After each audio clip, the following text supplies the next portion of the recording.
کلام خدا میں سے زبور نمبر 40۔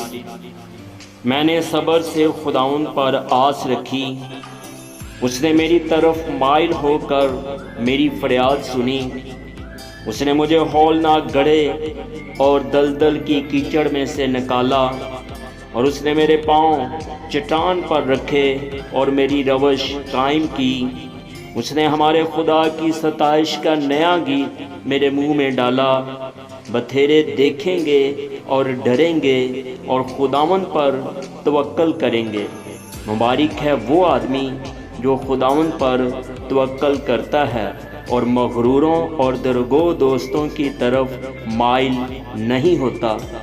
اے خداوند میرے خدا، جو عجیب کام تو نے کیے اور تیرے خیال جو ہماری طرف ہیں وہ بہت سے ہیں، میں ان کو تیرے حضور ترتیب نہیں دے سکتا۔ اگر میں ان کا ذکر اور بیان کرنا چاہوں تو وہ شمار سے باہر ہیں۔ قربانی اور نذر کو تو پسند نہیں کرتا، تو نے میرے کان کھول دیے ہیں۔ سوختنی قربانی اور خطا کی قربانی تو نے طلب نہیں کی۔ تب میں نے کہا، دیکھ میں آیا ہوں، کتاب کے طمار میں میری بابت لکھا ہے۔ اے میرے خدا، میری خوشی تیری مرضی پوری کرنے میں ہے، بلکہ تیری شریعت میرے دل میں ہے۔ میں نے بڑے مجمع میں صداقت کی بشارت دی ہے۔ دیکھ میں اپنا منہ بند نہیں کروں گا۔ اے خداوند، تو جانتا ہے میں نے تیری صداقت اپنے دل میں چھپا نہیں رکھی۔ میں نے تیری وفاداری اور نجات کا اظہار کیا ہے۔ میں نے تیری شفقت اور سچائی بڑے مجمع سے نہیں چھپائی۔ اے خداوند، تو مجھ پر رحم کرنے میں دریغ نہ کر۔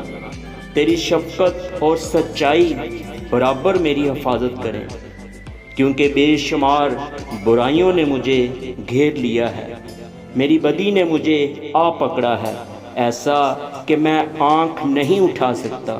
وہ میرے سر کے بالوں سے بھی زیادہ ہیں، سو میرا جی چھوٹ گیا۔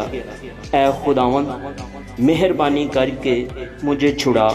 اے خداوند، میری مدد کے لیے جلدی کر۔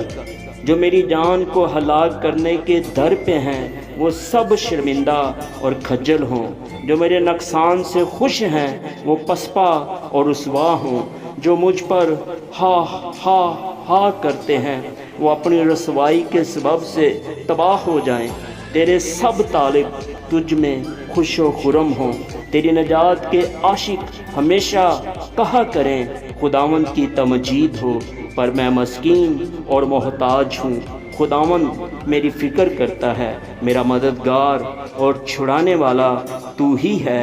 اے میرے خدا، دیر نہ کر۔ آمین۔